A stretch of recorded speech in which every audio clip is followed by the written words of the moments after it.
കൂട്ടുകാരെ, അങ്ങനെ നമ്മുടെ രഞ്ജിതയുടെ ആ ഒരു കെണിയിൽ നമ്മുടെ പൂജ പെട്ടുകഴിഞ്ഞു. നമ്മുടെ പൂജയ്ക്ക് രഞ്ജിതയുടെ ചതി മനസ്സിലാക്കാൻ സാധിക്കുമോ? അതേ പ്രേക്ഷകരെ, അതാണ് ഇനി എല്ലാവരും ഉറ്റുനോക്കേണ്ട ഒരു കാര്യം.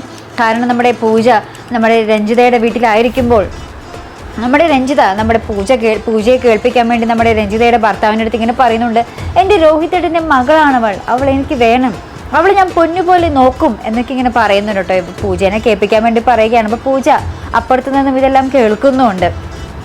അപ്പം നമ്മുടെ പൂജയുടെ ഉള്ളിൽ ആ ഒരു എന്താ പറയുക, രഞ്ജിതയോടുള്ള ഒരു വിശ്വാസം ഇങ്ങനെ കൂടിക്കൂടി വരികയാണ്.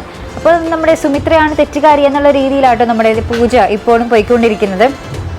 അപ്പുറത്ത് നമ്മുടെ സുമിത്ര നമ്മുടെ എന്താ പറയുക, നമ്മുടെ പ്രതീക്ഷനോട് സൗമ്യമായിട്ടൊക്കെ സംസാരിച്ച് ആ ഒരു പ്രശ്നങ്ങൾ ഒതുക്കാനൊക്കെ നോക്കുന്നുണ്ട്. പക്ഷേ പ്രതീക്ഷ ഒന്നിനും വഴങ്ങുന്നില്ല കേട്ടോ. പ്രതീക്ഷ പറയുന്നുണ്ട്, എന്നെ ഒന്നിനും വിളിക്കേണ്ടതിനെ ഒന്നിനും നോക്കുകയും വേണ്ട, ഞാൻ പറഞ്ഞ കാര്യങ്ങൾ എനിക്ക് ശരിയാക്കി തന്നാൽ മതി എന്നൊക്കെ പറഞ്ഞ് അവിടെ ശ്രീനിലയത്തിലൊന്നും എന്താ പറയുക ഒച്ചപ്പാടുണ്ടാക്കിയിട്ട് ഇങ്ങനെ ഇറങ്ങിപ്പോകുന്നൊരു ദൃശ്യമായിട്ട് നമുക്ക് കാണുവാൻ സാധിക്കുന്നത്. ഇനി നമ്മുടെ സുമിത്ര ആ ഒരു രഹസ്യങ്ങൾ അറിഞ്ഞിട്ട് നമ്മുടെ പ്രതീക്ഷയുടെ അടുത്ത് സംസാരിച്ചതാകുമോ നമ്മുടെ സ്വരമോളെക്കുറിച്ച്? അപ്പോൾ ആയിരിക്കുമോ പ്രതീക്ഷ ഇങ്ങനെ ദേഷ്യപ്പെട്ട് പോയത് എന്നൊക്കെ നമുക്ക് കണ്ടു തന്നെ അറിയണം.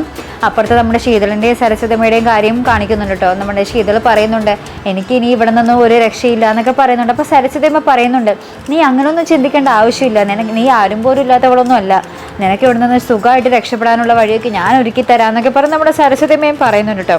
എന്തായാലും നമ്മുടെ സുമിത്ര രഞ്ജിത പോരാട്ടം എവിടം വരെ പോകും? നമ്മുടെ പ്രതീഷ് പൂജ രഞ്ജിതയോടൊപ്പം ആയിരിക്കുമല്ലോ. അപ്പോൾ നമ്മുടെ സുമിത്ര ഇനി ഒറ്റപ്പെടുമോ? ആ ഒരു മക്കൾ കൂടി അവരുടെ ഭാഗത്തായ ആ ഒരു അവസ്ഥ സുമിത്രയെ വല്ലാണ്ട് വേദനിപ്പിക്കുന്നുണ്ട്. പിന്നെ ഇവർ തമ്മിലുള്ള ആ ഒരു യുദ്ധം വരുമ്പോൾ ആർക്കൊപ്പമായിരിക്കും മക്കൾ ഉണ്ടാവുക? നമുക്ക് കണ്ടു തന്നെ അറിയണം പ്രേക്ഷകരെ. അപ്പോൾ അതിനൊക്കെയായിട്ട് നമുക്ക് കാത്തിരുന്ന് കാണാം.